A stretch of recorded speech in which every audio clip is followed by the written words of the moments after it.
அஸ்ஸலாமு அலைக்கும் வரஹ்மத்துல்லாஹி வபரகாத்துஹு.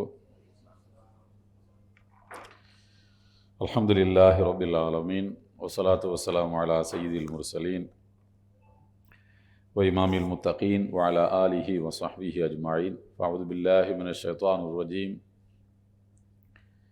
இஅதிலு ஹுவ அக்ரபு லித்தக்வா. தமிழ்நாடு முஸ்லிம் கல்வி இயக்கம் நடத்துகின்ற இந்த வழிகாட்டு நிகழ்ச்சிக்கும் வழியனுப்பு நிகழ்ச்சிக்கும் தலைமையேற்றும் ஏற்பாடு செய்தும் இதற்காக உழைத்தும் முயற்சித்தும் சமுதாய நலனுக்காக தன்னை ஒப்படைத்து கொண்டிருக்கக்கூடிய அன்பு சகோதரர் சிஎம்என் சலீம் அவர்களே, மேடையில் வீற்றிருக்கின்ற தமிழ்நாடு ஜமாத்துல் உலமா சபையினுடைய துணைத் தலைவர் பெருமதிப்புக்குரிய மீரான் ஹசரத் அவர்களே, சட்டத்துறையில் தனக்கென ஒரு இடத்தை போட்டிகள் நிறைந்த உலகத்திலும் சூழ்ச்சிகளும் சதிகளும் நிறைந்த உலகத்திலும் தக்க வைத்து கொண்டும் தொடர்ந்து அந்த பணியில் தன்னை ஈடுபடுத்தி கொண்டும் இருக்கின்ற மூத்த வழக்கறிஞர் பெருமதிப்புக்குரிய வழக்கறிஞர் அவர்களே, நம்முடைய நீதிபதி அவர்களே, முன்பதிவு செய்து இந்த நிகழ்ச்சியில் பங்கேற்றிருக்கக்கூடிய சகோதரர்களே, அன்பு தாய்மார்களே, மாணவ கண்மணிகளே, முதலாவது நமக்கு இந்த உலகத்தில் என்ன ரோல், நாம் எதற்காக வந்தோம், நாம் யார்? இந்த கேள்விக்கு நாம் முதலில் விடை கண்டாக வேண்டும். நாம் முதலாவது யார் என்று கேட்டால் நாம் அல்லாஹ்வுடைய அடிமைகள். அதற்கு பிறகு அல்லாஹ் நமக்கு பல ரோல்களை உலகத்தில் தருகின்றான். நாம் ஸ்டூடெண்ட்டு, பிறகு ஒரு குடும்பத் தலைவன், பிறகு ஒரு குழந்தைக்கு தந்தை அல்லது தாய், நம்முடைய வாப்பா அம்மாவுக்கு நாம் பிள்ளைங்க. இப்படி அல்லாஹ் நமக்கு பல ரோல்களை தருகின்றான். இந்த ரோல்களில் முதன்மையான பாத்திரம், முதன்மையான ரோல் எதுன்னு கேட்டால் அல்லாஹ்வுடைய அடிமை அப்படின்ற ரோல் தான். இந்த பாத்திரத்துக்கு, இந்த ரோலுக்கு நாம் உலகத்தில் தேர்ந்தெடுத்து கொண்ட மற்ற ரோல்கள் முரண்படாமல் பார்த்து கொள்ள வேண்டும். அதுதான் நம்முடைய முதல் பணி. சிந்தனை ரீதியாக நாம் எப்படி இருக்க வேண்டும் என்றால், அல்லாஹ்வுடைய அடிமை என்கின்ற அந்த ரோலிலிருந்து எந்த கட்டத்திலும் விலகக்கூடாது. நாம் தந்தையாக இருக்கும்போதும் விலகக்கூடாது, நாம் பிள்ளையாக இருக்கும்போதும் விலகக்கூடாது, நாம் மாணவர்களாக இருக்கும்போதும் விலகக்கூடாது, நாம் மாணவர்களாக இருக்கும்போதும் விலகக்கூடாது. எந்த நிலையிலும் இந்த ரோலை விட்டு நாம் விலகக்கூடாது. இதுதான் நம்முடைய முதல், நாம் கவனம் செலுத்த வேண்டிய முதல் படி. அதுதான். அடுத்து, நாம் எந்த உலகத்தில் இப்போது வாழ்ந்து கொண்டிருக்கிறோம்? இந்த உலகத்தில் தான் வாழ்கிறோம், அது அல்ல. நம்மை சுற்றி உள்ள உலகம் எப்படி இருக்கிறது? நாம் ஏற்றுக்கொண்டிருக்கக்கூடிய கொள்கைக்கு, அதை வீழ்த்துவதற்கு இங்கே என்னவெல்லாமோ சதிகள் நடக்கின்றன.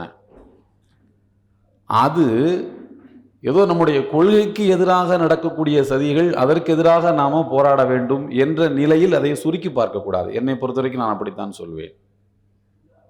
நான் இஸ்லாத்தை ஏற்றுக்கிட்டேன், அதுக்கு எதிராக வரக்கூடியதுக்கு எதிராக நானும் மல்லு கட்டிக்கிட்டு நிற்பேன் என்று நினைப்பதை விட,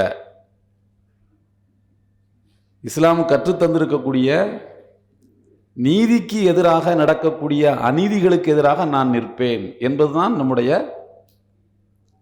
இலக்கு, பணி.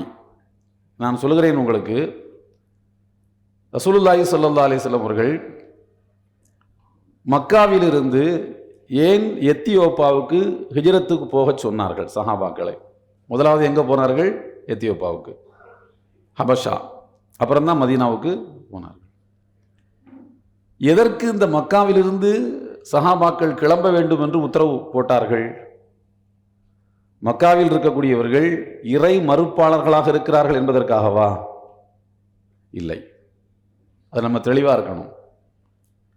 மக்காவில் உள்ளவர்கள் எல்லாம் இறை மறுப்பாளர்களாக இருக்கிறார்கள் என்பதற்காக ஹிஜ்ரத் பண்ண சொல்லலை. அவர்கள் நீதியோடு நடந்து கொள்ளவில்லை என்பதற்காக ஹிஜ்ரத் பண்றாங்க. ஏன் நான் இப்படி சொல்கிறேன் என்றால், மக்காவில் உள்ளவர்கள் இறை மறுப்பாளர்களாக இருப்பதற்காக ஹிஜ்ரத் பண்ண சொல்லியிருந்தா எங்க தான் அனுப்பி இருக்கணும்? இன்னொரு இறை நம்பிக்கை உள்ள அல்லாஹ்வை ஏற்றுக்கொண்டிருக்கக்கூடிய ஒரு முஸ்லிம் நாட்டுக்கு ஹிஜ்ரத் பண்ண சொல்லியிருக்கணும். ஆனா எங்க போக சொன்னார்கள்? எத்தியோப்பாவுக்கு போக சொன்னார்கள். அங்க என்ன இஸ்லாம ஆட்சியில் இருந்தது? இல்லை.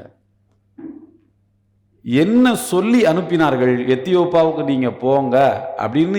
எதற்காக அந்த நாட்டை தேர்ந்தெடுத்தார்கள் என்றால், அந்த நாட்டின் ஆட்சியாளர் நீதி மிக்கவர் என்று சொன்னார்கள்.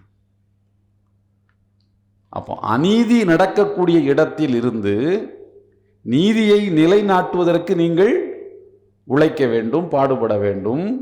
அது கிடைக்காத போது நீதி நடக்கின்ற இடத்துக்கு ஹிஜ்ரத் செய்ய வேண்டும். இதுதான் ரசூலுல்லாஹ் கற்றுத்தந்தது. அங்கே இறை மறுப்பு என்பது ஒரு காரணமாக சொல்லப்படவில்லை. நீதி இருக்கிறது, அதனால நீங்க ஹிஜ்ரத் பண்ணுங்கள் என்றுதான் சொன்னார்கள். அல்லாஹ் சொல்கிறான், யதிலு அக்ரபு லித்தக்வா, நீங்கள் நீதியோடு நடந்து கொள்ளுங்கள். இறையச்சத்துக்கு அடுத்தபடியாக ஒரு மூமினுக்கு முக்கியமானது எதுதான்? நீதிதான். நீதிதான் இறையச்சத்துக்கு அடுத்த அந்தஸ்தை பெறுவது. அக்ரபு லித்தக்வா.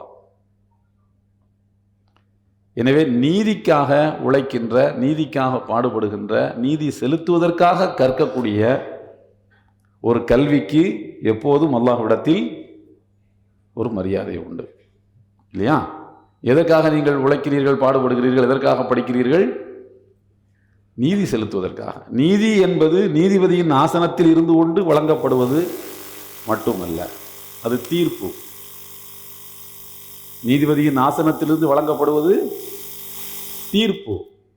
நீதி என்பது தீர்ப்பை விட பெரியது. நீதி என்பது தீர்ப்பை விட பெரியது.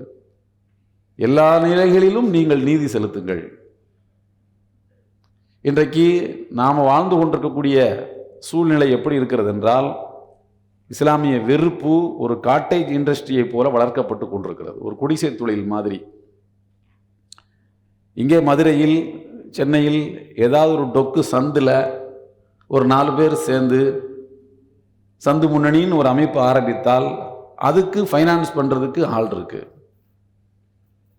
ஃபைனான்ஸ் என்பது ஏதோ நாம நினைப்பதை போல மேலிருந்து மழை போல் பொழிவதல்ல. யாரோ சில பேர் டெல்லியிலேருந்து கொடுக்குறாங்க, யாரோ சில பேர் மராட்டியத்திலேருந்து கொடுக்குறாங்க என்பது நாம் நம்ப வைக்கப்படக்கூடிய ஒரு செய்தி. ஆனால் கீழிருந்தே அந்த ஃபைனான்ஸ், அந்த பண மழை கிரவுண்ட்ல இருந்து கிடைக்கக்கூடிய ஏற்பாடுகள் செய்து வைக்கப்படுகின்றன. அதனால்தான் சொன்னேன், ஒரு காட்டேஜ் இண்டஸ்ட்ரியை போல தீப்பெட்டி தயார் பண்ணுறது, மெழுகுவர்த்தி தயார் பண்ணுற மாதிரி இஸ்லாமிய வெறுப்பு கீழிருந்து தயாரிக்கப்படுகிறது. இதை ஒழிக்கிறது கஷ்டம். எங்கிருந்தோ வருகிறது என்றால் அந்த ஆணிவேரை எடுத்து விடலாம். ஆனால் என்ன பண்ணது? சிவகாசியில் தீப்பெட்டி தொழில் தயார் பண்ணுற மாதிரி மதுரையில் ஒரு டொக்கு சந்தில், சென்னையில் ஒரு சின்ன குடிசைக்குள் இருந்து அந்த வெறுப்பு உருவாக்கப்படுகிறது. அப்படியானால் அதற்கு கவுண்டர் எங்கிருந்து வர வேண்டும் என்றால் அதே மாதிரி கிரவுண்ட்ல இருந்து வர வேண்டும். ஒரு காட்டேஜ் இண்டஸ்ட்ரியை போல இஸ்லாமிய வெறுப்பு வளர்க்கப்படுகின்ற ஒரு காலத்தில் நாம் வாழ்ந்து கொண்டிருக்கின்றோம். இந்த ரியாலிட்டி நமக்கு புரியுதா?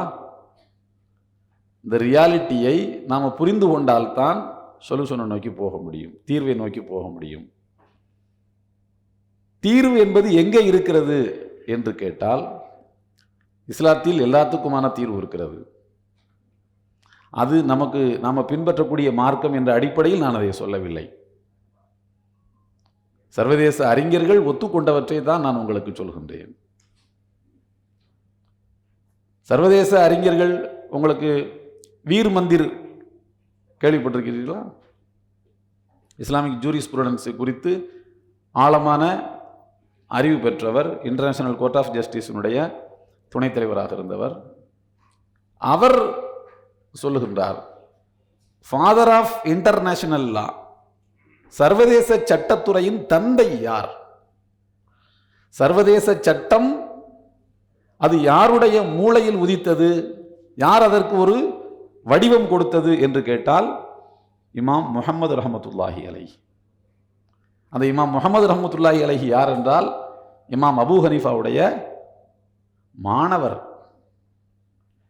இமாம் அபூ ஹனீஃபாவினுடைய மாணவர்களில் ஒருவர் இமாம் முஹம்மத். அவர்தான் ஃபாதர் ஆஃப் இன்டர்நேஷனல் லான்னு இன்டர்நேஷனல் கோர்ட் ஆஃப் ஜஸ்டிஸினுடைய துணைத் தலைவராக இருந்த வீர் மந்திர் சொல்லுகின்றார். இப்போ நீங்கள் நம்பித்தான் ஆக வேண்டும். இது ஏதோ உணர்ச்சி வசப்பட்டு நான் சொல்வதல்ல. வாசித்தவர்கள், கற்றறிந்தவர்கள் சொல்வது. இமாம் கஸாலி ரஹ்மத்துல்லாஹி அலைஹி அறிவுத்துறையில் ஒரு மிக பெரும் புகழை பெற்றவர்கள்.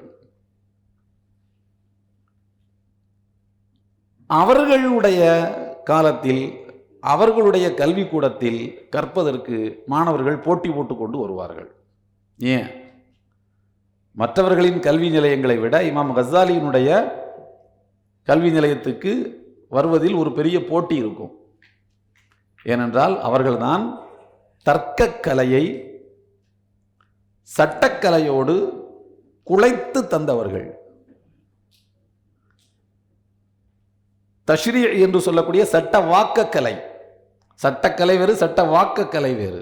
சட்ட வாக்கக்கலையை மந்திக், இல்முல் மந்திக்கோடு, தர்க்கக்கலையோடு குழைத்து தந்தவர்கள். இஸ்லாமிய சட்ட வாக்கத்துக்கு ஒரு அறிவார்ந்த விளக்கத்தை தந்தவர்கள். நம்பிக்கையின் அடிப்படையில் இருந்த சட்ட வாக்கத்துக்கு அறிவை குலைத்து காரணங்களை கண்டுபிடித்து சொன்னவர்கள். இஸ்லாத்தின் எந்த சட்டமும் அறிவுக்கு அப்பாற்பட்டதல்ல, அறிவு வட்டத்துக்கு உட்பட்டதுதான். அவர்களிடத்தில் சில மாணவர்கள் சட்டக்கல்வியை பயில்வதற்காக, ஃபிக்ஹ் கேட்பதற்காக வந்தபோது, உங்களுக்கு எந்த ஊர்லேருந்து நீங்கள் வந்திருக்கீங்கன்னு கேட்டாங்க. அட்மிஷன் ஃபார்ம் கொடுப்போம்ல, இப்போ தான் ஃபார்ம், அப்போ ஃபார்ம் கிடையாது, எல்லாம் வாயால் கேட்குறது தான். தம்பி உனக்கு எந்த ஊர்? இந்த ஊர். உங்கள் அப்பா என்ன பண்ணுறாரு, உம்மா என்ன பண்ணுறாங்க, எல்லாம் கேட்டுக்கிட்டாங்க. அந்த ஊரா? சரி. அந்த ஊரில் எனக்கு தெரிந்து மருத்துவர்கள் யாருமே கிடையாது. இமாம் கஸாலி சொல்கிறார்கள், அந்த ஊரில் எனக்கு தெரிஞ்சு மருத்துவர்கள் யாரும் இல்லை. 2 மருத்துவர்கள் இருக்கிறார்கள், இருவரும் முஸ்லீம் இல்லை. அப்போ நீங்க எப்போ நோன்பை விடலாம் என்பதை முடிவு செய்வது உங்க ஊர்ல யாரு?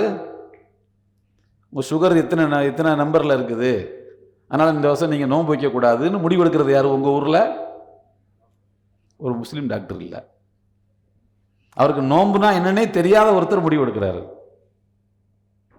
உன் சகோதரிக்கோ உன்னுடைய தாயாருக்கோ முதுகில் ஒரு காயம் ஏற்பட்டு விட்டால் அந்த புண்ணை பார்த்து அது எந்த அளவுக்கு அழுகி இருக்கிறது, சீல் வச்சிருக்கா இல்லையான்னு பார்த்ததுக்கு மருத்துவம் பண்றதுக்கு அங்க யாரும் இல்லை, ஒரு முஸ்லீம் லேடி டாக்டர் இல்லை. நீங்கள் புரிந்து கொள்வீர்கள், சட்டம் படிக்கக்கூடியவர்கள், அதனால் சொல்கிறேன். அப்படியானால் அதற்கு உண்மையில் தீனி போட வேண்டியவர் யார்? நான் சொல்ல மாட்டேன் முஸ்லிம்கள் தீனி போடணும், நான் சொல்ல மாட்டேன். நீதியை நம்பக்கூடியவர்கள் தீனி போடணும். ஆனால் நீதியை நம்பக்கூடியவர்கள் என்ன செய்கிறார்கள் என்றால் மெஜாரிட்டேரியன் பக்கத்தில் போய் நின்று கொள்கிறார்கள். பெரும்பான்மை வாதம் என்பது வேறு, பெரும்பான்மை என்பது வேறு. பெரும்பான்மை என்பது வேறு, ஆனால் பெரும்பான்மை வாதத்தின் பக்கம் நிற்கிறார்கள். முஸ்லிம்களே பெரும்பான்மையாக இருந்தால் அவர்கள் பெரும்பான்மை வாதிகளாக மாறக்கூடாது என்று இஸ்லாம் சொல்கிறது. இஸ்லாம் சொல்கிறது, பெரும்பான்மை வாதியாக நீ என்றைக்கும் இருக்காதே. எப்போது நீ பெரும்பான்மை வாதியாக மாறுகிறாயோ அப்போது நீ சர்வாதிகாரியாக மாறுவாய். எப்போது சர்வாதிகாரியாக மாறுகிறாயோ அப்போது அல்லாஹ்வுக்கு பிடிக்காத வேலையை செய்வாய், மனிதர்களிடமிருந்து விலகுவாய். பெரும்பான்மையாக இருக்கலாம், பெரும்பான்மை வாதியாக ஒருவன் இருக்கக்கூடாது. இருந்தால் தப்பு, பாவம், குற்றம். எப்போதுமே சிறுபான்மையினர்களின் பக்கத்தில் தான் நபிகள் நாயகம் ஸல்லல்லாஹு அலைஹி வஸல்லம் நின்றார்கள். ஒடுக்கப்பட்டவர்களுக்காகத்தான் ரசூலுல்லாஹி ஸல்லல்லாஹு அலைஹி வஸல்லம் நின்றார்கள். ரசூலுல்லாஹ்வுடைய காலத்தில் ஒடுக்கப்பட்டவர்கள், மிகவும் ஒடுக்கப்பட்டவர்கள் யார்? பெண்கள். கணவனை தேர்ந்தெடுக்கும் உரிமை கூட அவங்களுக்கு கிடையாது. ஏன்? ஏதாவது பெண்கள் ஆர்ப்பாட்டம் பண்ணாங்களா? போராட்டம் பண்ணாங்களா? உலகத்தில் இருக்கக்கூடிய எல்லா நீதியை நிலைநாட்டக்கூடிய சட்டங்களுக்கும் உங்களுக்கு தெரியும் 1215-16 தான் மேகனா கார்ட்டா வருது. மேகனா கார்ட்டா தெரியும்ல? மேகனா கார்ட்டா வருவதற்கு எத்தனை போராட்டங்கள் நடைபெற்றன. இன்றைக்கு வரைக்கும் உலகத்தில் நீதிக்கு முன்னுதாரணமாக, மனித நேயத்துக்கும் மனித நீதிக்கும் முன்னுதாரணமாக சொல்லப்படுகின்ற சட்ட வரையறை என்பது மேகனா கார்ட்டா தான். இன்னைக்கு வரைக்கும் என்ன சொல்லுவாங்கன்னா, ஏதாவது ஒரு அரசியல் கட்சியில் ஒரு தீர்மானம் போட்டால் இதெல்லாம் எங்கள் கட்சியினுடைய மேகனா கார்ட்டாவுக்கு இணையானது என்று சொல்வார்கள். மேகனா கார்ட்டா தான் முன்னுதாரணம் உலகத்தில் இருக்கக்கூடிய எல்லா மனிதநேய சட்டங்களுக்கும் மனித உரிமைகளுக்கும். மேகனா கார்ட்டாவுக்கு 6 நூற்றாண்டுகளுக்கு முன்னர் மேகனா கார்ட்டாவில் சொல்லப்படாதவற்றையும் இஸ்லாம் தந்து முடித்து விட்டது. பெண்கள் சுதந்திரத்தை அனுபவிச்சாங்களா இல்லையா? அப்போ ஒடுக்கப்பட்டவர்களுக்கு பக்கத்தில் தான் நபிகள் நாயகம் ஸல்லல்லாஹு அலைஹி வஸல்லம் அவர்கள் நின்று இருக்கிறார்கள். அதனால முதலாவது உங்களுடைய நியத்து எப்படி இருக்க வேண்டும் என்றால், ஒடுக்கப்பட்டவர்களுக்காக நிற்பது. நான் முஸ்லிம்களுக்காக நிற்பது என்று நான் சொல்லவே மாட்டேன். ஏனென்றால் அந்த இனம் சார்ந்த எண்ணம் உங்களுக்கு வந்துவிட்டால், முஸ்லிம்கள் எப்போது மெஜாரிட்டேரியனாக மாறுகிறார்களோ அப்போது நீங்களும் எங்க போய் நிற்பீங்க? அதுல ஒரு அங்கமாக இருப்பீர்கள். மெஜாரிட்டேரியன்ல ஒரு ஆளா நீங்க இருப்பீர்கள். அப்படி இருக்கக்கூடாது, தப்பு. நீதியின் பக்கம்தான் நிற்க வேண்டும். நீதிதான் இறையச்சத்துக்கு அடுத்தபடியானது. ரசூலுல்லாஹி ஸல்லல்லாஹு அலைஹி வஸல்லம் சொன்னார்கள், உன் சகோதரனுக்கு நீ உதவி செய், அவன் அநீதி செய்தாலும் அநீதி செய்யப்பட்டாலும் என்று சொன்னார்கள். என்ன சொன்னார்கள்? உன்னுடைய சகோதரனுக்கு நீ உதவி செய், உன்சுர் அஹாக பாலிமன் ஓ மதுலூமா.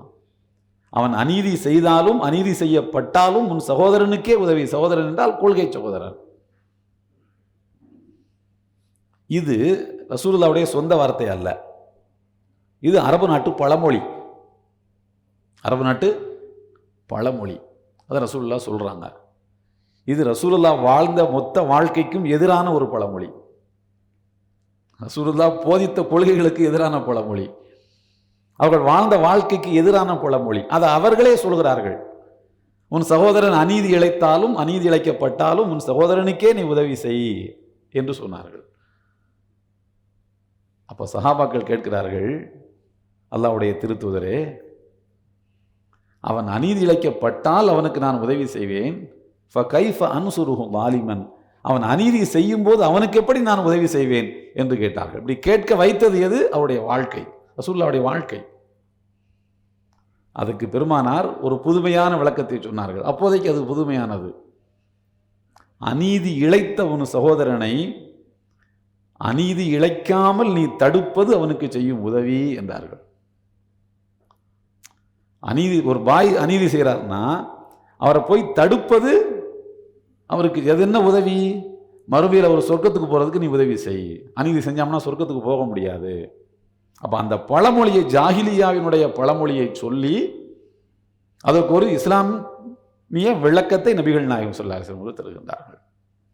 இந்த கருத்து தான் நீங்கள் வாழ்க்கையில் கைகொள்ள வேண்டிய ஒரு கருத்து. அநீதி எங்கே நடந்தாலும், நான் சொல்கிறேன் உங்களுக்கு, பாபரி மஸ்ஜித் இடிக்கப்பட்ட போது அந்த வழக்குகளை எடுத்து நடத்தியவர்களில் மூத்த வழக்கறிஞர்கள் பெரும்பாலும் யார் தான்? அதுதான் இந்தியாவுடைய ஆன்மா. அதுதான் இந்தியாவுடைய ஆன்மா. நம்மளுடைய வழக்கறிஞர், மூத்த வழக்கறிஞர் அஜ்மல் இருக்கிறார்கள் என்றால், முஸ்லிம்களுக்கு அநீதி இழந்தால் மட்டும்தான் நான் களத்துக்கு வருவேன் என்று சொன்னால் அவர் ரசூலுல்லாஹ்வுடைய வழியில் செல்லவில்லை என்பதற்கு பொருள். அநீதி யாருக்கு நடந்தாலும் நான் வந்து நிற்பேன் என்று சொன்னால் அவர்கள் ரசூலுல்லாஹ்வுடைய பாதையில் போகிறார்கள் என்பதற்கு பொருள். எந்த அளவுக்கு நபிகள் நாயகம் ஸல்லல்லாஹு அலைஹி வஸல்லம் அவர்கள் ஒரு கருத்து சுதந்திரத்துக்கு சார்பாக மதீனாவில் நின்றார்கள் என்றால், அவர்களுடைய காலத்தில் மதீனாவில் யூத பாடசாலைகள் இருந்தன. யூத பாடசாலையில் என்ன சொல்லிக் கொடுப்பாங்க? ரசூலுல்லாஹ் இறுதி நபின்னு சொல்லிக் கொடுப்பாங்களா? ரசூலுல்லாஹ் இறுதி நபின்னு சொல்லிக் கொடுப்பாங்களா? யூத பாடசாலையில் சொல்லிக் கொடுக்க மாட்டாங்க. என்னதான் சொல்லிக் கொடுப்பாங்க? அவர் இந்த மண்ணில் இருக்கக்கூடாதவர், அதனால தானே அவர்களை 3 தடவை கொலை பண்ணுறதுக்கு முயற்சி பண்ணாங்க. அப்போ என்ன சொல்லிக் கொடுக்கப்படுகிறது? என்ன சொல்லிக் கொடுக்கப்பட்டிருந்தால் அங்கே கற்றவர்கள் கொலை முயற்சியில் ஈடுபட்டிருப்பார்கள். அவங்களுடைய கேம்பில் அதுதான் சொல்லிக் கொடுப்பாங்க. அந்த பாடசாலைக்கு, யூதர்களின் வேதம் சொல்லிக் கொடுக்கக்கூடிய பாடசாலைக்கு அபூபக்கர் சித்திக் ரலியல்லாஹு அன்ஹு போறாங்க. என்னதான் சொல்றாங்க கேட்பமேண்டு. அபூபக்கர் சித்திக் என்றால் யார்? நம்பர் 2 இன் இஸ்லாமிக் கவர்மெண்ட் இல்லையா? 2வது ரசூலுல்லாஹ்வுக்கு அடுத்து அவங்க தானே. நான் சொல்றது ரசூலுல்லாஹ் இருக்கும்போது நம்பர் 2. அவங்களால மறுக்க முடியலை. பாடசாலையில் உட்கார்ந்துருக்காங்க. அங்கே அல்லாஹ்வை கேலி செய்து அங்கே அந்த பாடசாலையில் சொல்லிக் கொடுக்கப்படுகிறது. அபூபக்கர் சித்திக் ரலியல்லாஹு அன்ஹு அந்த கிளாஸ் முடிஞ்சோடனே அந்த பாடம் நடத்தினவரை கூப்பிட்டு பேசினாங்க. அவர் ஒத்துக்கல, கொஞ்சம் ராங்காக பேசினார். நம்பர் 2 கிட்ட ஒரு மைனாரிட்டி சமுதாயத்தை சார்ந்த ஒருத்தர் ராங்கா பேச முடியும் அளவுக்கு அங்கே கருத்து சுதந்திரம் இருந்திருக்கு. என்ன இருந்தாலும் அபூபக்கர் சித்திக் ரலியல்லாஹு அன்ஹு மனிதர், கோபத்தில் சப்புன்னு அரைஞ்சிட்டாங்க. அவங்க அடிச்சாங்கன்னு எங்கேயாவது நீங்கள் பார்த்துருக்கீங்களா? அடிச்சிட்டாங்க. அவர் ரசூலுல்லாஹ்ட்ட வர்றாரு. அந்த யூதர், என்னை உங்கள் தோழர் அடித்து விட்டார். ஏன்பா அடித்தேன்னு கேட்குறாங்க. இவன் அல்லாஹ்வை வந்து கேலி பண்ணார், கிண்டல் பண்ணார், அதனால் அடித்தேன். அவன் சொன்னான் அப்படி சொல்லவே இல்லைன்ட்டான். அப்படி தானே சொல்லுவாங்க? சொன்னேன்னு சொல்லுவாங்களா? அப்படி சொல்லவே இல்லைன்ட்டு அல்லாஹ் வசனம் இறக்குறான். ஆமாம், இவங்க வந்து அல்லாஹ்வை வந்து கேலி பண்ணாங்க, அல்லாஹ் ஏழை, அதனால் எங்கள்கிட்ட கடன் கேட்குறான். அல்லாஹ் கடன், அழகிய கடன் அப்படின்னு அல்லாஹ் சொல்கிறது தர்மத்தை. நம்ம எல்லாரும் எப்படி புரிஞ்சு வச்சுருக்கோம்னா, கடன் கொடுத்துட்டு வட்டி வாங்கினா அது மோசமான கடன், வட்டி வாங்காத கடன் அழகிய கடன் புரிஞ்சு வச்சுருக்கோம். அப்படிதானா? அப்படித்தானே புரிஞ்சுருக்கோம். கடன் கொடுத்துட்டு வட்டியோடு சேர்த்து வாங்கினா மோசமான கடன், வட்டி இல்லாமல் கடனை கொடுத்துட்டு அப்படியே திரும்ப வாங்கினா அதுக்கு பேர் என்னது? அழகிய கடன் புரிஞ்சு வச்சுருக்கோம். ஆனால் அல்லாஹ் அப்படி சொல்லலை. கடன்கிறது ஒன்றே ஒன்று தான். அது என்ன கடன் தான்? கடன் தான் அது. வட்டி இல்லா கடன், வட்டி உள்ள கடன் கிடையாது. இஸ்லாத்தில் கடனை கொடுத்துட்டு திரும்ப வாங்கிறது கடன். அப்போ அழகிய கடன் என்பது என்ன? தர்மம் தான் அழகிய கடன். நீங்கள் ஒரு ஆளுக்கு தர்மமாக கொடுக்குறீங்கல்ல, அதெல்லாம் அழகிய கடன். அது எப்படி அழகிய கடன் ஆகுது? தர்மம் தானே அப்படின்னு கேட்டிங்கன்னா, மனிதனுக்கு அது தர்மம், அல்லாஹ்வுக்கு நீங்கள் கடன் கொடுத்துருக்கீங்க. அந்த கடன் அவன் உங்களுக்கு திருப்பி தருவான். எங்கே தருவான்? மறுமையில் தருவான். இதுதான் கான்செப்ட். இதை கேலி பண்ணுறான் அந்த யூதன். நபிகள் நாயகம் ஸல்லல்லாஹு அலைஹி வஸல்லம் அவர்கள் அதை சமாதானமாக முடிச்சு வைக்கிறாங்க. நமக்கு கிடைக்கக்கூடிய விஷயம் என்னன்னா, மாற்று தத்துவத்தை அதற்கு கிளாஸ் வைத்து, பாடசாலைகள் வைத்து நடத்துவதற்கு அனுமதி கொடுக்கக்கூடிய அளவுக்கு ஒரு கொள்கை, ஒரு கட்ஸ் இருந்தது இஸ்லாத்தில். ரசூலுல்லாஹ்ட்ட அந்த தைரியம் இருந்துச்சு. எனக்கு எதிராக பேசுங்க, பேசுனா தானே உண்மை வரும். இந்த நீதி உலகத்தில் நிலைநாட்டப்பட வேண்டும். அப்போ இஸ்லாம் தந்திருக்கக்கூடிய நீதிகளை இந்த மண்ணில் நிலைநாட்டுவதற்கு நீங்கள் உழைக்க வேண்டும், பாடுபட வேண்டும். நீங்கள் மெஜாரிட்டேரியனாக இருக்கக்கூடாது. மெஜாரிட்டிகளுக்கு பக்கத்தில் போய் நிற்பதற்காக இந்த கல்வி உங்களுக்கு இல்லை. எப்போதும் நாளைக்கே இந்தியா ஒரு இஸ்லாமிய நாடாக ஆனாலும் நீங்கள் முஸ்லிம்களுக்காக வாதாடக்கூடியவர்களாக இருக்கக்கூடாது. நீங்கள் எப்படி இருக்க வேண்டும்? நீதிக்காக வாதாடக்கூடியவர்களாக இருக்க வேண்டும். ஏனென்றால் நீதிதான் இறையச்சத்துக்கு அடுத்தபடியானது. நீதி நிலைநாட்டப்படுவதைத்தான் எல்லாம் வல்ல இறைவன் விரும்புகின்றான். மனித உரிமைகள் பாதுகாக்கப்பட வேண்டும். நீதியினுடைய முதல் விஷயமே என்னவென்றால் மனித உரிமை தான். மனிதனுக்கு வாழும் உரிமை இருக்கிறது. ரைட் டு டிக்னிட்டி, அது ரொம்ப முக்கியம். இன்றைக்கு உலகத்தில் மனிதனுக்கு கௌரவம் இருக்கு. மனிதன் என்பதனால அவனுக்கு ஒரு கௌரவம் இருக்கு. அவன் எந்த வகையிலும் அவனை இழிவுபடுத்தக்கூடாது.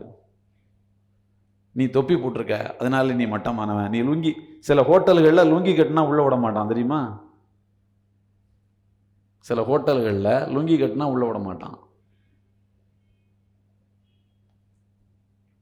சில ஹோட்டல்களில் பெல்ட், தோளில் பெல்ட் போட்டிருந்தா உள்ள விட மாட்டான். பெல்ட்டுன்னா புரியுதுதான், புரியாட்டாலும் பரவாயில்ல, நான் எதுக்கு அதை போட்டு விளக்கம் சொல்லிட்டு உள்ள விட மாட்டாங்க.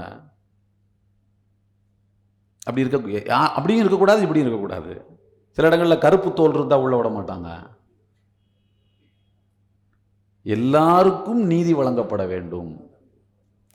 அப்படி எல்லாருக்கும் வழங்கப்படக்கூடிய நீதிக்காகத்தான் ஒரு மூமின் உழைக்க வேண்டும். அவன்தான் மற்ற சமுதாயத்தை வழிநடத்தும் தகுதியை பெற்றவன்.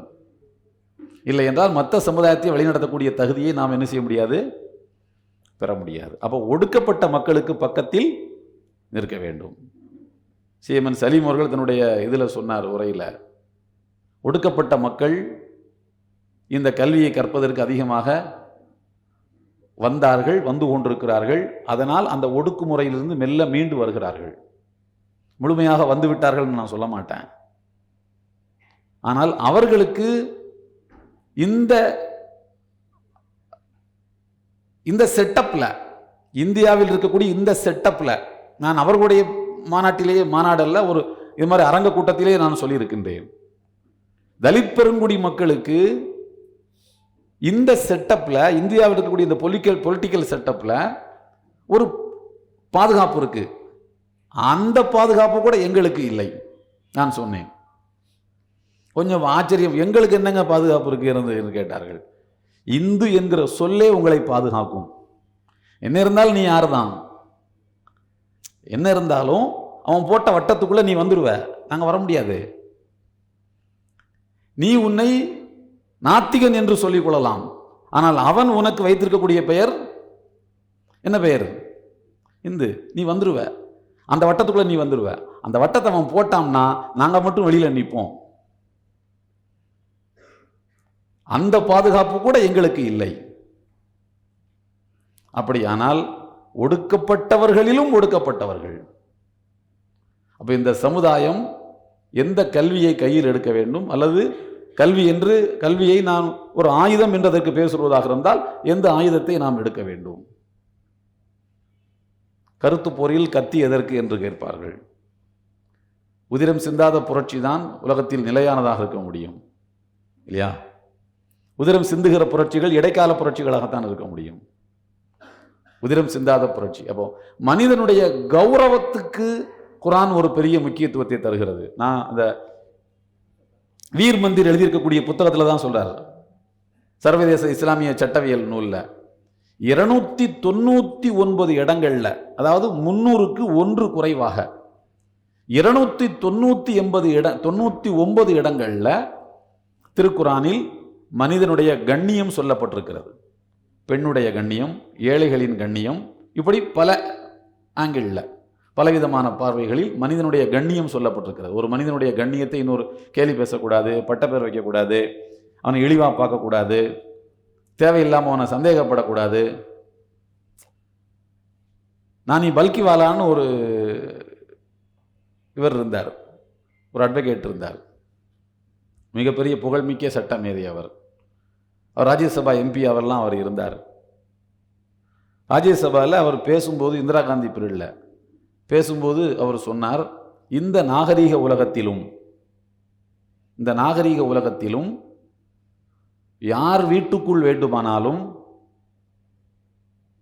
சட்டத்தின் அனுமதியோடு யார் வேண்டுமானாலும் எப்போது வேண்டுமானாலும் நுழையலாம் என்கிற விதி இருக்கிறது. கேட்டால் நான் இடிங்கிறது, நான் ஐடியிலேருந்து வந்திருக்கேன், நான் இடியிலேருந்து வந்திருக்கிறேன், நான் காவல்துறை அதிகாரி, நான் உள்ளே போவேன் அப்படி நள்ளிரவு நேரத்தில் அனுமதி இல்லாமல் நீங்கள் கதவை உடைத்து கொண்டு கூட போவதற்கான ரைட்ஸை நீங்கள் எடுத்திருக்கிறீர்கள். இந்த நாகரிகத்தில் இதை விட அசிங்கம் ஒரு ஜனநாயக நாட்டுக்கு என்ன இருக்க முடியும் என்று கேட்டார். இதை விட ஒரு அருவருப்பு இந்த நாட்டில் இருக்க முடியுமா? அப்போ ஒரு மனிதனுக்கு ரைட் டு பிரைவசிய நீ இந்த நாகரீக உலகத்திலும் சிதைக்கின்றாய், எப்படி என்னால் ஏற்றுக்கொள்ள முடியும்? நோட்டீஸ் கொடு அவனுக்கு, இத்தனாம் தேதி நான் வருவேன், இன்ன டயத்தில் வருவேன்னு சொல்லு. அவன் அந்த பொருட்களை எல்லாம் எடுத்து பதுக்கி வச்சுக்குவான். பயப்படுறியா? இந்தியாக்குள்ள தானே பதுக்கி வைக்க போறான்? இந்தியாவே உங்க கையில தானே இருக்கு. ஃபாரின் கொண்டு போயிடான்னு பயக்கிறியா? உன்னுடைய இதை இமிகிரேஷனை தாண்டி எப்படி அவன் போவான்? அவன் நீ தப்பு செய்து விட்டு இன்னொரு தவறை செய்கின்றாய், அத்துமீறுகின்றாய் என்று பேசினார். இந்த பேச்சுக்கு இன்னைக்கு வரைக்கும் யாரும் பதிலே சொல்லவில்லை. சொல்ல போனால் அது தொடர்கிறது. ஆனால் இஸ்லாத்தில் கதவை தட்டணும், சலாம் சொல்லணும், அனுமதியும் கேட்கணும். அனுமதியும் எப்படி கேட்கணுமா? உன்சத் அல்லாஹ் அந்த பயன்படுத்த மௌலவிகளுக்கு இருப்பீங்க. ஹத்தா தஸ்தானிசு, ஹத்தா தஸ்தாதினு இல்லை. அந்த அந்த அந்த டேர்ம்ஸ் இருக்கு, ரொம்ப முக்கியமான டேர்ம்ஸ் அது. ஹத்தா தஸ்தானிசு, உள்ள வரலாமா? அன்போடு கேட்கணும். உள்ள வரப்போறோம் அப்படின்னு மிரட்டக்கூடாது. நான் ஒரு செய்தியை சொல்லி முடிக்கிறேன். இந்த இஸ்லாமிய நாகரீகத்தை வளர்த்தெடுப்பதற்கு முஸ்லிம்கள் எப்படியெல்லாம் கடந்த காலத்தில் உழைத்திருக்கின்றார்கள் என்றால், துருக்கியில் ஒரு கல்ச்சர் இருக்கு, ஒரு நடைமுறை இருக்கு. நம்ம வீட்டுக்கு எல்லா வீடுகளுக்கு போகிறோம்ல, நம்ம வீடு இருக்குது, டோர் இப்படி வச்சுருப்பாங்க, இல்லை இப்படி இருக்கும், இப்படி திறக்கும். சில வீடுகளுக்கு இப்படி ஒரே டோர் தான் இப்படி திறக்கும், பெரிய டோர். அந்த காலத்தில் பர்மா தேக்கலையெல்லாம் பண்ணுவான் டோரு. இப்போல்லாம் அப்படி இல்லை, இப்படி இருக்கும் டோரு, இப்படி திறக்கும், நடுவில் தாப்பா வச்சுருப்பாங்க. அதில் இப்போ நீங்கள் பார்த்தீங்கன்னா கைப்பிடி வச்சுருப்போம்ல, திறக்கிறதுக்கு உள்ளே திறக்க வச்சுருக்குது. துருக்கியில் எப்படின்னு சொன்னால் 2 கைப்பிடியும் ஒரே மாதிரி இருக்காது அந்த காலத்தில்.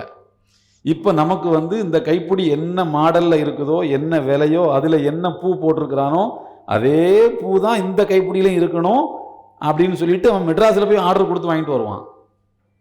துருக்கியில் எப்படின்னு சொன்னால் இந்த டோரில் ஒரு கைப்பிடி ஒரு மாதிரி இருக்கும், இந்த டோரில் ஒரு கைப்பிடி வேற மாதிரி இருக்கும். இதில் கொஞ்சம் சின்னதாக இருக்கும், அதில் கொஞ்சம் பெருசாக வச்சுருப்பாங்க. அந்த டிஃபரன்ஸை வேணும்னே வச்சுருப்பாங்க. எதுக்குன்னு கேட்டிங்கன்னா, அந்த வீட்டு கதவை தட்டி சலான் சொல்லி அனுமதி கேட்கணும்ல. அப்படி கதவை தட்டும்போது வரக்கூடியவங்க பெண்களாக இருந்தா சின்ன வளையம் இருக்குல்ல, அந்த வளையத்தை தான் தட்டணும். ஆண்களாக இருந்தால் பெரிய வளையத்தை தான் தட்டணும். சின்ன வளையத்தை தட்டினா எப்படி கேட்கும்? டிங்கு டிங்குன்னு கேட்கும். பெரிய வளையத்தை தட்டினா டங்கு டங்குன்னு கேட்கும். ஏதோ ஒரு சத்தம், நான் வித்தியாசமாக வச்சுக்கோங்க.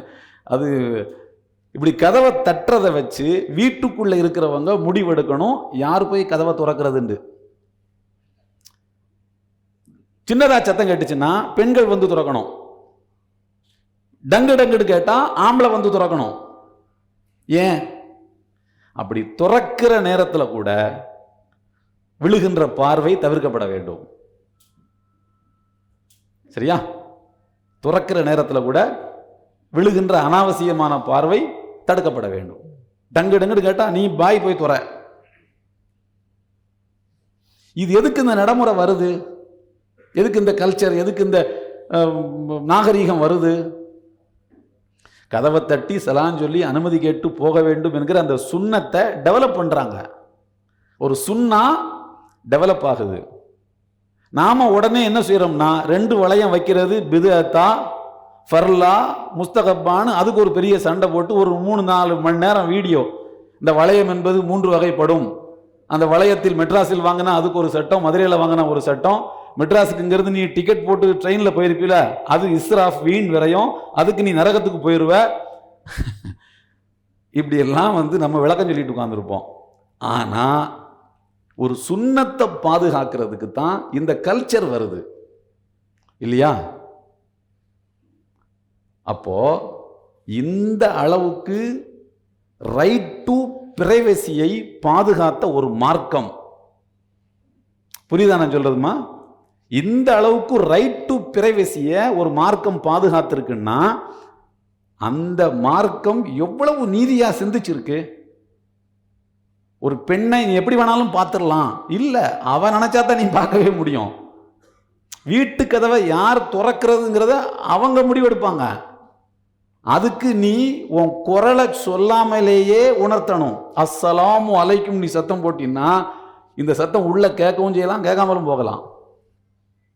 இது அப்படியே வைங்க. அப்படி யூரோப் கல்ச்சருக்கு வாங்க. யூரோப் கல்ச்சர் எதை கண்டுபிடிச்சது?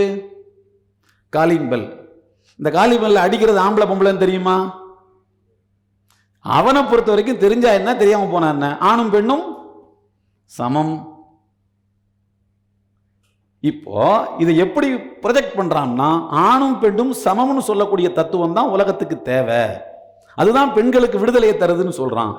நம்ம என்ன சொல்றோம்? சமம் இல்லை என்று சொல்லக்கூடிய தத்துவம் தான் உலகத்துக்கு தேவை, அதுதான் பெண்களுக்கு பாதுகாப்புன்னு சொல்றோம். இந்த டிஃபரன்ஸ் உங்களுக்கு புரியுதா? எவ்வளவு பெரிய டிஃபரன்ஸ் இந்த ரெண்டுக்கு மத்தியில் இருக்குதுன்னு புரியுதா? நான் சொல்றது ஒரு உதாரணம் தான். நான் குறிப்பா என்னுடைய சகோதரிகளுக்கு சொல்றேன், ஒரு உதாரணம் தான் நான் உங்களுக்கு சொல்லியிருக்கேன். இப்படி உங்களை பொத்தி பொத்தி பாதுகாக்கிறதுக்கும் உங்கள் கண்ணியத்தை, உங்களுடைய டிக்னிட்டியை தூக்கி பிடிப்பதற்கும் உழைத்து கொண்டிருக்கக்கூடிய ஒரு தத்துவம் சிதைக்கப்படுகின்ற போது நீங்கள் பார்த்து கொண்டிருக்கலாமா? உங்க சகோதரிய, உங்க தாயை, அவளுடைய டிக்னிட்டியை பாதுகாப்பதற்கு இவ்வளவு நவீனமயப்பட்ட சிந்தனையில் இயங்கக்கூடிய ஒரு மார்க்கம் சிதைக்கப்படுவதை நீங்க பாதுகாக்கலாமா? அப்படியானால் இதை எதிர்க்கக்கூடியவனுக்கும் இந்த தத்துவத்தை சொல்லி அவனுக்கும் இந்த டிக்னிட்டியை கொடுக்கணும். அவனுக்கும் இந்த டிக்னிட்டியை கொடுக்கறதுக்கு தான் அவன் மேல அன்பு செலுத்தணும். அவனை வெறுக்கக்கூடாது. அவனுக்கு நம்ம மேல வெறுப்பு இருக்கலாம், நாம் அவனை அன்பு செலுத்தினா தான் அவனுக்கு நாம் என்ன செய்வோம்? இந்த கௌரவத்தை கொண்டு போய் கொடுப்போம். புரியுதுல்லம்மா நான் சொல்றது? புரியுதில்ல? அதனால தான் நான் சொன்னேன், நீங்கள் மெஜாரிட்டேரியனாக எப்போதும் ஆகிவிடாதீர்கள். இனவெறியோடு நீங்கள் சிந்திக்காதீர்கள். அது படிப்பில்லாதவன், பாமரன், முட்டாளு சிந்திக்கலாம். ஆனால் சட்டத்தை ஏற்றக்கூடிய இடங்களில் இருக்கக்கூடியவர்கள் அப்படி சிந்தித்ததனால்தான் ஒரு நாடு அழியுது. இல்லைன்னா சட்டத்தை வேட்டை நாயாக பயன்படுத்தி இந்த நாட்டில் இருக்கக்கூடிய 20% மக்களை சிதைக்குவதற்கு எண்ணம் வருமா? ஒருத்தனுக்கு வரக்கூடாது. இல்லை, ஏன் வருது? அப்ப நீங்கள் அந்த இடத்துக்கு போகும்போது அல்லாஹ் ரசூலுடைய பிரதிநிதியாக நீங்கள் போக வேண்டும். மனித சமுதாயத்தின் பிரதிநிதியாக போக வேண்டும். மனிதனை நேசிக்கக்கூடியவனாக நீங்கள் போக வேண்டும். நான் ஒரு செய்தி படித்தேன் இடையில, நான் ஒரு 10-15 நாளைக்கு முன்னாடி. ஐரோப்பாவில் யானை கிடையாது தெரியுமா? முன்னாடி எல்லாம், இப்போ இருக்குதான்னு எனக்கு தெரியாது. ஐரோப்பாவில் யானை கிடையாது. யானையை எங்கிருந்து ஐரோப்பாவுக்குள்ளே கொண்டு போனாங்கன்னா ஏசியாவிலேருந்து தான் கொண்டு போனாங்க. அதாவது ஈராக்கில் இருந்து இந்த மாதிரி நாடுகள்ல இருந்து தான் கொண்டு போனாங்க. எப்படி இதை கொண்டு போனாங்கன்னா, முதல்ல அன்பளிப்பாக தான் கொடுத்தாங்க. ஐரோப்பிய மன்னர்களுக்கு நம்ம அரபு மன்னர்கள் யானையை அன்பளிப்பாக கொடுத்தான். இதை பார்த்து அவன் பயந்தே போயிட்டானான். ஏதோ ஜின்னை பிடிச்சி அன்பளிப்பாக கொடுத்துருக்குறான் போல்றதுன்னு கிட்டையே போகலையாம். அப்போ இதை பராமரிப்பது எப்படின்னு மேனுவல் புக்கு கேட்டிருக்கான் அவன் அந்த காலத்தில். யானை என்பது என்ன, அது எப்படி பராமரிக்கணும், என்ன சாப்பிடும்ண்டு. இப்போ நம்ம சிரிச்சுட்டு உட்காந்துருக்கோம், அதெல்லாம் அங்கே நடந்தது. இந்த யானையை, நான் அதை சொல்கிறது என்னுடைய நோக்கம் அதுவும் இல்லை, கப்பலில் தான் கொண்டு போவாங்க யானையை. ஒரு கண்டை விட்டு கண்டை போகணும்ல, எப்படி போகும்? கப்பலில் தான் கொண்டு போவாங்க. இப்போ மாதிரி பிரம்மாண்டமான கப்பல் கிடையாது, ஒரு 6-7 நூற்றாண்டுகளுக்கு முன்னால் கிடையாது. சின்ன கப்பல் தான் இருக்கும். யானையை ஏற்றி அது கொஞ்சம் மிரண்டுச்சுன்னா, லேசாக கப்பல் இப்படி தலை சுற்றும்ல, கப்பல் போனால் தலை சுற்றும். அப்போ யானைக்கு தலை சுற்றினா என்ன ஆகும்? முரட்டுத்தனம் பண்ணும், கப்பல் கவுந்து போயிடும் இல்லையா? இப்போ யானையை எப்படி ஐரோப்பாவுக்கு கொண்டு போனான்? என்னைக்காவது யோசிச்சிருக்கீங்களா? கொண்டு போயிருக்கான். எப்படி கொண்டு போனான்னா, கப்பலில் ஏற்றி அந்த தளத்தில் என்ன பண்ணுவான்னா, கோழி குஞ்சுகள் இருக்குல்ல, இந்த குட்டி குட்டி முட்டையிலேருந்து வெளியில் வந்த சின்ன கோழி குஞ்சு இருக்குல்ல, இதில் ஒரு 50-100 கோழி குஞ்சுகளை யானையை நிற்க விட்டு சுற்றி ஓட விட்டுருவானாம்.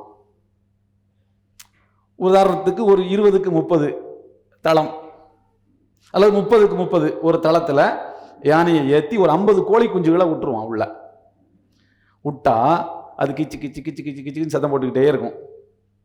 காலுக்குள்ளே போகும், அங்கே போகும், இங்கே போகும், அப்படி போயிட்டே இருக்குமா. யானை நினைக்குமா, நாம் கொஞ்சம் அசைந்தாலும் இந்த கோழி குஞ்சுகளில் ஒன்று மிதிப்பட்டு செத்து போய்விடும். ஆகையினால் நாம் ஆடாமல் அசையாமல் நிற்போம். அப்படியே நிற்குமா 15 நாள் 20 நாள் அப்படியே நிற்குமா. யாராவது போய் அதுக்கு சாப்பாடு போகும்போது குஞ்சுகளை கொஞ்சம் அந்த பக்கம் விரட்டி விட்டுட்டு, குட்டி குஞ்சு தானே தள்ளி விட்டால் போயிடும், விரட்டி விட்டுட்டு அந்த மட்டை தென்னை மட்டை கரும்பு கிரும்பெல்லாம் கொண்டு போய் போட்டுட்டு திரும்ப அந்த குஞ்சுகளை மேய விட்டு வந்துடுவாங்களாம். இந்த உணர்ச்சி யாருக்கு இருக்க வேண்டும்? யானைகளுக்கு இருக்க வேண்டும். நீங்கள் நாளைக்கு யானையானாலும் இந்த மாதிரி யானைகளாக இருக்க வேண்டும். எளியவர்களை மதிக்கக்கூடியவர்களாக, எளியவர்களுடைய உணர்வுகளை பேணக்கூடியவர்களாக, எளியவர்கள் நம்மால் மிதிபட்டு விடக்கூடாது என்று நினைக்கக்கூடியவர்களாக இருக்க வேண்டும். அவன்தான் கட்ஸ் உள்ளவன். எளியவர்களை பழி வாங்கக்கூடியவன் 56 அங்குலத்துக்கு சொந்தமானவன் அல்ல. யார் 56 அங்குலத்துக்கு சொந்தமானவன் என்றால் எளியவர்களை மதிப்பவன், அதிகாரம் கைக்கு வருகின்ற போது மன்னிக்கக்கூடிய மனப்பான்மை உள்ளவன். ரசூலுல்லாஹ் அப்படித்தான் மன்னித்தார்கள். ஒரே ஒரு வார்த்தை ரசூலுல்லாஹ் சொன்னார்கள். எப்படி இப்படி ஏன் இப்படி மன்னிச்சுக்கிட்டே போறீங்கன்னு ஒரு கேள்வி இருக்குல்ல.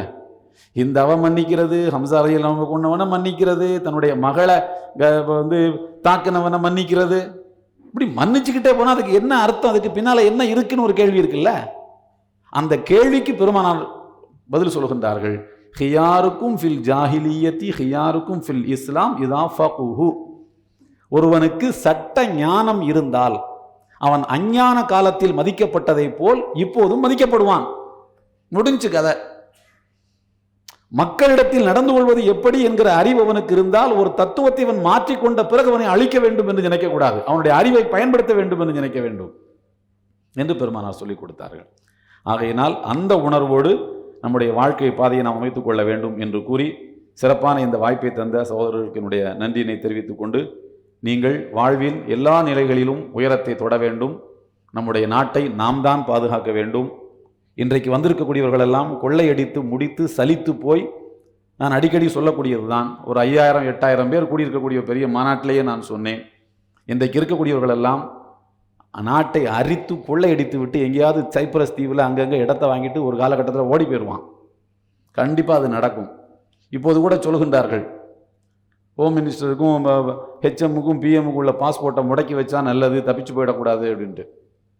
அப்படி நிலை வருகின்ற போது நாம தான் இந்த நாட்டை பாதுகாக்கணும்.